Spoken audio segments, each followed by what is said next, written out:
आज जो हम भारत देखते हैं वो कई स्टेट्स में डिवाइडेड है। ये ऐसे ही नहीं बना है, इसके पीछे एक लंबा स्टेट रीऑर्गेनाइजेशन का स्ट्रगल है। नमस्ते, this is the basic politics series episode 1। आजादी के बाद भारत 552 प्रिंसली स्टेट्स में डिवाइड हो गया था, जिन्हें बेसिकली 4 कैटेगरीज में डिवाइड किया गया था। ए में आते थे ब्रिटिश प्रोविंस, जहाँ पे गवर्नर का रूल था। पार्ट बी में आते थे प्रिंसली स्टेट, पार्ट सी में आते थे छोटे प्रिंसली स्टेट और पार्ट डी में आता था अंडमान निकोबार आइलैंड ग्रुप।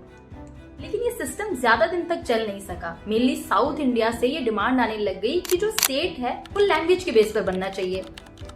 इसी वजह से जून 1948 में एस.के. धर कमीशन बनाया गया। इसने अपनी रिपोर्ट दिसंबर 1948 में दी और इसने कहा कि लैंग्वेज की बजाय एडमिनिस्ट्रेटिव कन्वीनियंस को ध्यान में रखकर स्टेट को बनाया जाना चाहिए।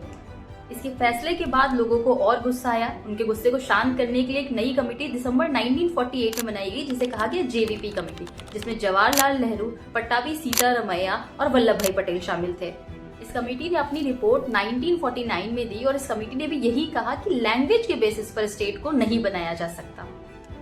लेकिन सरकार को फाइनली तब झुकना पड़ता है जब मद्रास में कांग्रेसी कार्यकर्ता 56 दिनों की हंगर स्ट्राइक पर बैठ जाते हैं। पोटी श्रीरामुलु जिनका नाम था, इसके बाद इनकी डेथ हो जाती है और फाइनली 1953 में आंध्र प्रदेश देश का लैंग्वेज के बेस पर बनने वाला पहला राज्य बनता है। इसके बाद देश के अलग अलग राज्यों से सेम डिमांड आने लग जाती है। सरकार को मजबूरी में 1953 में फजल अली आयोग बनाना पड़ता है, जिसमें के.एम. पनिक्कर और एच.एन. कुंजरू भी शामिल थे। ये आयोग अपनी रिकमेंडेशन 1955 में देता है और स्टेट रीऑर्गेनाइजेशन करने के लिए 4 इंपॉर्टेंट फैक्टर्स बताता है।